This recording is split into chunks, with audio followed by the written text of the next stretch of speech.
ನನ್ನ surrounding office ನಲ್ಲಿ ಬರುವಂತಹ ಇನ್ಸ್ಪೆಕ್ಟರ್ ನೀನಲ್ಲ.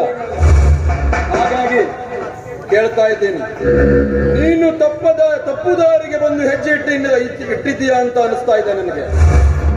ನಿನ್ನನ್ನು ಸೆರೆ ಹಿಡಿದು ನಿನ್ನನ್ನು ಜೈಲಿಗಟ್ಟಲು ಬಂದಿರುವೆ. ನನ್ನನ್ನು ಜೈಲಿಗಟ್ಟಲು ಬಂದಿರುವೆಯಾ? ನನ್ನ ಬಗ್ಗೆ ನಿನಗಿನ್ನೂ ಗೊತ್ತಿಲ್ಲ ಅಂತ ನನ್ನನ್ನು ಕೂಡಿ ಹಾಕುವಂತ ಜೈಲು ಈ ಪ್ರಪಂಚದಲ್ಲಿ ಇನ್ನೂ ರೆಡಿ ಆಗಿಲ್ಲ. ಒಳ್ಳೆ ಮಾತಿನಲ್ಲಿ ಹೇಳ್ತಾ ಇದ್ದೀನಿ. ಏನ್ ಬೇಕು ನಿನಗೆ? ಏನು? ಮಣ್ಣು ಮಣ್ಣು ಏನ್ ಬೇಕು? ನಿಸ್ಸಂಕೋಚವಾಗಿ ಕೇಳು. ತೆಗೆದುಕೊಂಡು ಹೋಯ್ತಾ ಇರ್ಬೇಕು ಹಂಗೆ. ನಿನ್ನ ಲಂಚದ ಆಸೆಗೆ ಬಿದ್ದು ನಮ್ಮ ಕರ್ತವ್ಯವನ್ನು ಮೋಸ ಮಾಡಲು ಬಂದಿಲ್ಲ ವಿಕ್ರಮ. ನಿನ್ನನ್ನು ಸೆರೆ ಹಿಡಿದು ನಿನ್ನೆಗೆ ಜೈಲಿಗಟ್ಟಲು ಬಂದಿರುವರು. ಅಂದರೆ ನೀನನ್ನು ಅರೆಸ್ಟ್ ಮಾಡಲೇಬೇಕು ಅಂತ ಬಂದಿದ್ದೀಯ? ನಾನೇನು ಸುಮ್ಮನೆ ಕೊಡ್ತಿದ್ದೀಯ ಅಂತ ತಿಳ್ಕೊಂಡಿದ್ಯಾ? ಲೇ ಜಗ್ಗ,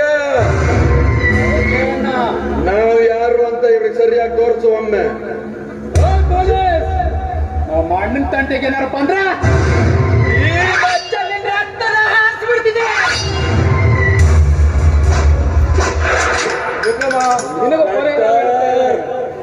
ನೀನು ಕೂಡ ಇದೇ ರೀತಿ ಆಗ್ತೀಯಾ?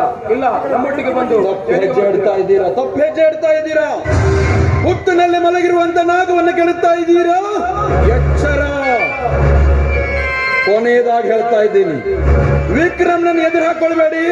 ಸುಮ್ಮನೆ ಹೊರಟು ಹೋಗಿ. ನಿನ್ನ ಯಾವುದು ಕೊಟ್ಟು ಬೆದರಿಕೆಗೆ ಹೆದರುವ ಕರ್ತವ್ಯ ಅಧಿಕಾರಿ ನಾವಲ್ಲ.